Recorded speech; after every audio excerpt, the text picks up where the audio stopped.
Hi. Obviously, I guess the big story really of the week is Ben and his having to withdraw from the squad. Before we talk about cricketing sort of implications of that, just maybe a word from you on a personal level for Ben. Yeah, from my point of view, I just want my friend to be okay. I think anyone that knows Ben always puts other people in front of himself and first. And I think now's an opportunity for him to put himself first, to take time to look after himself and get himself into a good place again. And hopefully that can be sooner rather than later. And I think cricket has to be a secondary thought a long way down the line. And he should take as much time as he needs. He's got my full support on that. I've been assured that it's got the ECB's full support on that, and certainly the whole team's support on that. So more than anything, we all just want Ben to be okay. And yeah, he's got everyone behind him. Absolutely. If we were to then sort of extrapolate outwards a little bit, just to a cricketing level, having said that, we know in the past the difficulty it gives you as a captain, really, in terms of there isn't a like for like replacement for Ben Stokes. That doesn't really exist, so it gives you a bit of a quandary. How are you looking to address that this time? Yeah, I mean, in my opinion, there's no one that compares to Ben Stokes in world cricket. So obviously, for a long time now, he's been very much the heartbeat of this team, and with that does present opportunities for others to step up to the plate and to put in big performances. We've seen that in the past, guys have been able to manage that. There have been times when we've been without Ben, and the likes of Sam Curran and Chris Woakes have come in. And against India, even, you look at that last series, Chris's performances at Lords, Sam's throughout that whole series. And, even more recently, that test match against Pakistan at Old Trafford, that partnership between Joss and Chris was match defining. So we have found ways to manage to win without Ben there, and this is another opportunity for us to try and do that. Hopefully we can start with that this week here at Trent Bridge and then take it forward from there. And just one more, I just wonder how you feel just chatting to the guys and sort of since the group got back together, really, where you see the sort of the mindset really since you were last together in the New Zealand series, and there was Chris Silverwood talked about maybe getting away and getting a bit of freedom through playing in the 100 and, I don't know, clearing your minds and letting all that go to one side. Just how do you reckon everyone's faring up? Yeah, and I think that actually a number of guys have taken that on board and come back in a really good place. They've gone away. A number of players have had the opportunity to experience one-day international cricket for the first time.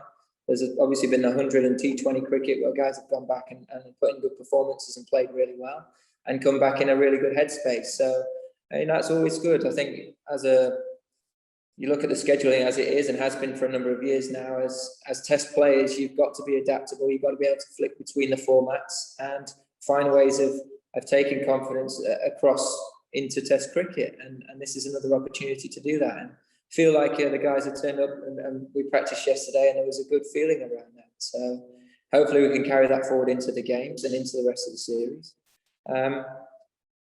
So yeah, I'm pretty happy with where the team's at, where the morale's at, and it's now about preparing as best we can and playing with confidence in this first game to set things up for the 5-match series. Nice one, thanks, Joe. Thank you. Cheers, Rory. We'll go Paul Newman and then John Etheridge. Hi, Joe. Just going back to Ben for a second. Obviously, the schedules are fiercer than ever, especially post-pandemic. You've got so much cricket coming up. How much of a warning is this to the authorities that something has to give? Because we think of Ben as being indestructible almost, doesn't he? So if it happens to him, can it happen to a lot more people if you're relentlessly on the road? I think that's why it's important that we continue to keep talking, especially whilst we're in safe living environments, bubble environments, that there's good, honest conversations between the players, between the ECB, between management, so that players can be looked after as best as possible. In terms of scheduling, that's way off my remit. We've tried as best as we can over the last year to look after the players in terms of resting, rotating, giving guys the opportunity to get out of very difficult environments, so that they can be as fresh as for as long as possible. And that's produced different challenges as well within the actual cricket side of things. But ultimately, it's meant that the players have been given the opportunity to try and stay in a good headspace, to stay mentally fresh, and not have to continually keep living in bubbled environments. So it's going to be important that we manage that well, and that there's good, honest conversations that continue to keep happening. So do you think it is, more in these times, because obviously cricket has always necessitated long time away on the road, that's not going to change. Do you think it's more the way we're living at the moment, and the way you guys are being forced to live at the moment, that makes the problem more acute than actual time away itself? Yeah, I mean, we, like you say, there's as international players for a long period, as long as I've known, we've always spent long periods away from home, and that's a challenge in itself, and that will never change. That's always going to be a challenge, but it's certainly been heightened with the environment that we find ourselves currently. And I think it's just important that we keep talking about that. We said from the outset that we don't see this as a sustainable way of living and a sustainable way of playing, and try to manage it as well as we can. So I can see that being a continued thing, that we just need to keep managing it as best as we can. As players, be honest as well, when it's hard and it's becoming too much, that you talk to people, and you make sure you give yourself the best chance of staying in a good place. But yeah, it is a challenge at the moment, and we have to be honest about that, and just keep trying our best to look after each and every single one of us as best as we can. Thank you. Okay, we'll go John and then Dean Wilson. We'll do Scott Taylor talk sport at the end. So go ahead, John. Just on that, Joe, obviously Ben's a close friend of yours. Did you have an inkling that he was in need of a break, or did it come out in the blue to you as well? No, I had a conversation with Ben, and that's when I found out. He was very honest with me on the call, and that should stay between the two of us. It was, as I say, for me, it's hard to see a friend like that.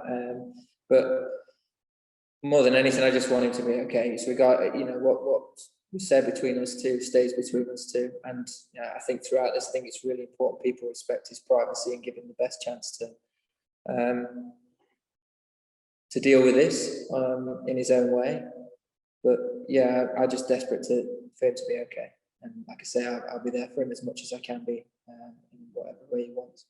Sure. And you've been captain for a while now, but the next two series are huge: India home, Australia away. Do you think in some ways the next 6 months could define your captaincy? It could do, but ultimately tomorrow could define things, the day after could define it. I think it's just really important that I try and get the side as prepared as possible, and I'm ready to perform as a player, as a captain, in the best possible way in this very next game, and look after that right now, because start thinking what's to come in 6 months' time, it can very easily distract you from the here and now, and have a knock-on effect on what's really important, which is starting well in this series. So yeah, I'm sure people will make those opinions and those decisions on me as a captain and my career, but as a player, all you can do is try and look after right now and perform now. So that's all I will continue to do, is just give my best for England cricket, give my best for this team, and try and help us win as many test matches as possible. Thank you. Okay, Dean. Yeah, hi Joe. Wrapped up in what we've been talking about has also been the issue about the Ashes and families going on tour and time away. Where do you stand on that? Are you preparing to be there without a number of players if their families are not able to travel? And likewise, are you prepared to undertake that tour without your family? From a player's point of view, from my point of view, the way I see it is, until we know what the lay of the land is, until we know what the scenario is, it's very hard to make any sort of decision.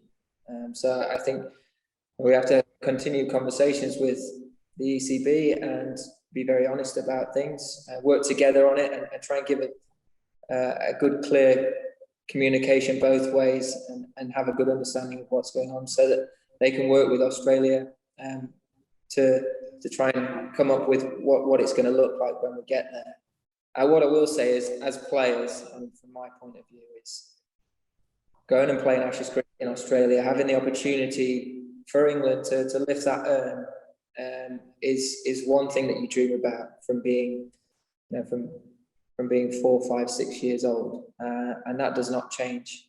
Of course, there are challenges. Of course, there are things, but everyone's desperate to be a part of an Ashes series in Australia. It's just at what cost? And until we know what the lay of the land is, it's very difficult to make any sort of decision. But we're still very passionate about Ashes cricket. We know our responsibilities as players, and in wanting to look after the integrity of Test cricket, the implications of this tour. So, of course, any decision that is made will not be made lightly, and off the hip, it will be very well considered and worked through with the ECB, with the PCA, and hopefully, we can find ourselves in Sydney or Perth or wherever that final Test match is, lifting the urn. Just a couple of questions on the series coming up here. Obviously, your priority is to beat India.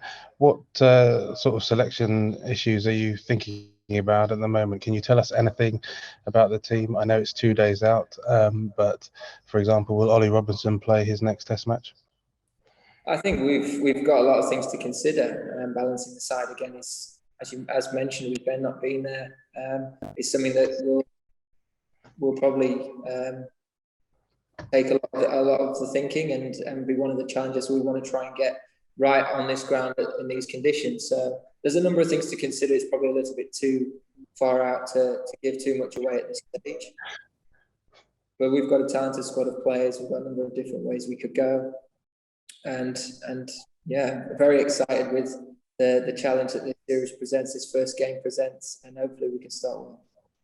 And just finally for me, at the back end of the New Zealand series, there were some pretty interesting comments about the batting from Nasser Hussain, about the approach that your batsmen have been taking. Did those comments get taken to heart, and how do you think that your batsmen, including yourself, will respond in this series? Well, I know that the guys are desperate to go out there and put some big scores on the board. I mean, that's certainly not changed. It was actually nice to see so passionate about English cricket. Of course, didn't always agree with what he was saying, and that's fine.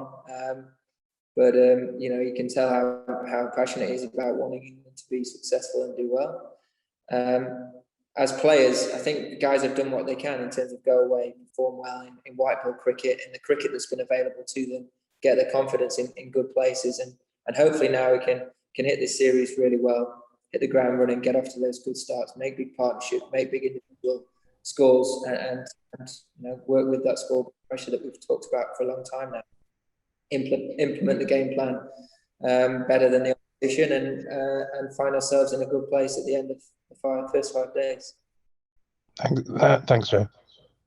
Okay, we'll finish off with Scott Taylor. A couple of questions from Scott, please. Hey, Joe, good to see you. I know professional cricketers don't tend to look at their stats, but you need 22 runs to become England's all-time leading run scorer in all formats, and another win will take you above Michael Vaughan in terms of wins as Test captain. So how excited are you by the prospect of what could be a historic week for yourself? I'd be more excited as winning. Winning the first Test match, starting well, trying to win this series. It's a huge series for us, and it's a great opportunity for us to play India, one of the best sides in the world, at home in our own conditions. Be nice to start strongly. From a personal point of view, like you say, as a player, you look back at your stats and what you've achieved at the end of your career. So I know that if I go out and score big runs, it gives us the opportunity to win the game, and that side of things will look after itself. But Test cricket's not about you. It's not about you as an individual. It's about winning for England and contributing towards that, something bigger than yourself. And that's the mindset I'll have going into this series and into this game. And hopefully we can outplay India. And just finally, we've seen the new sort of audience of cricket fans come in through the 100 this summer. So are you hoping that a few of them then can tune into the test matches and then be hooked on that? Absolutely. That's one of the reasons for the 100 is to widen the broader audience of cricket, and I think it's done a wonderful job. I've really enjoyed being a part of it in those first 2 games that I managed to play in.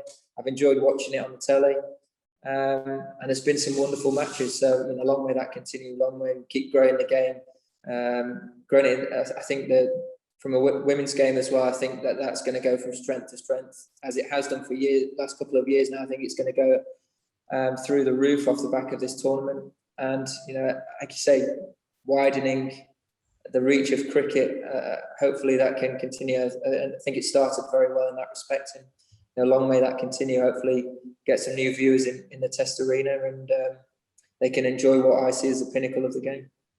Perfect. Thank you.